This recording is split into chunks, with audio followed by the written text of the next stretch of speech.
Assalamualaikum warahmatullahi wabarakatuh. Apa kabar semuanya?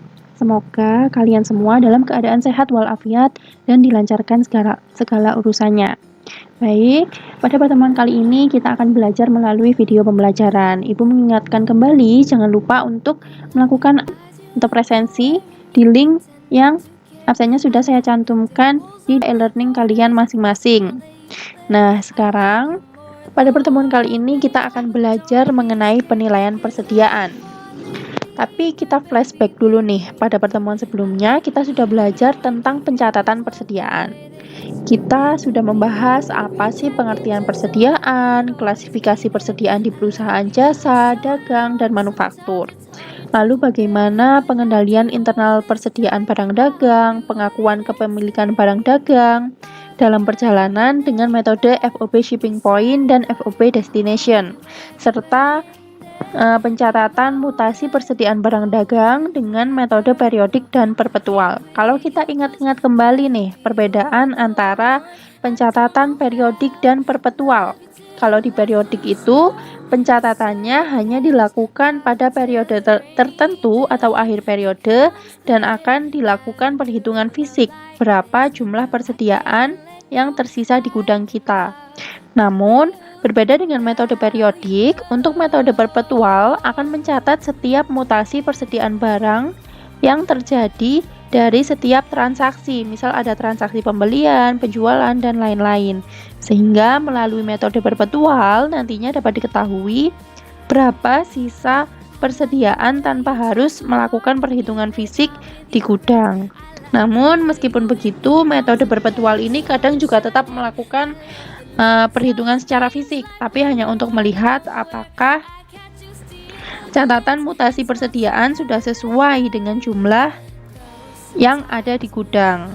Nah, kedua metode pencatatan ini nantinya juga akan berpengaruh ke penilaian persediaan yang akan kita bahas hari ini.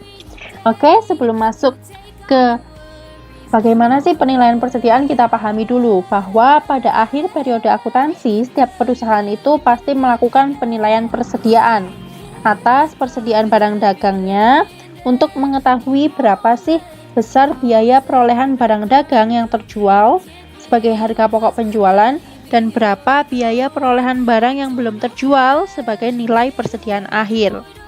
Nah, apabila perusahaan pada saat melakukan pembelian dengan harga yang sama, maka akan dengan mudah perusahaan menilai persediaan ataupun harga pokok penjualannya.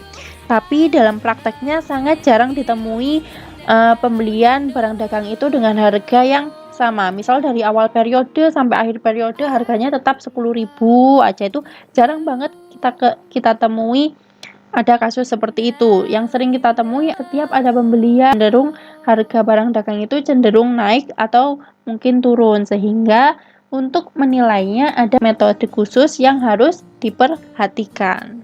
Nah, banyaknya variasi harga pembelian dalam perusahaan itu akan menimbulkan banyak persoalan dalam menentukan harga pokok yang nantinya akan berpengaruh pada laporan keuangan perusahaan dan laporan posisi keuangan, sehingga kan tadi dibutuhkan metode yang digunakan oleh perusahaan untuk menilai berapa sih nilai persediaannya, seperti itu. Kalau misalnya nilainya tetap, misalkan 10.000, barang yang tersisa di gudang kita ada 5 pieces.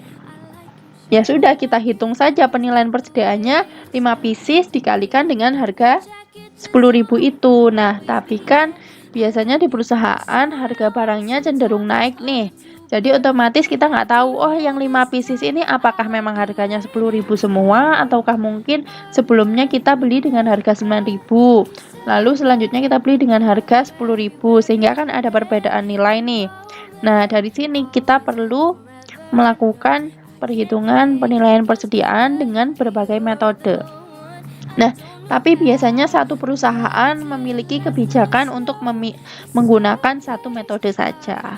Nah, ada 4 metode yang biasanya digunakan oleh perusahaan. Yang pertama adalah FIFO, kemudian LIFO, lalu average, dan identifikasi khusus. Nah, dari keempat metode ini akan kita pelajari satu persatu bagaimana sih penilaian persediaan barang dagang yang dimiliki oleh perusahaan dengan metode ini. Oke, disimak videonya selanjutnya saya akan menjelaskan bagaimana penilaian persediaan dengan metode FIFO. Oke, silakan disimak video selanjutnya.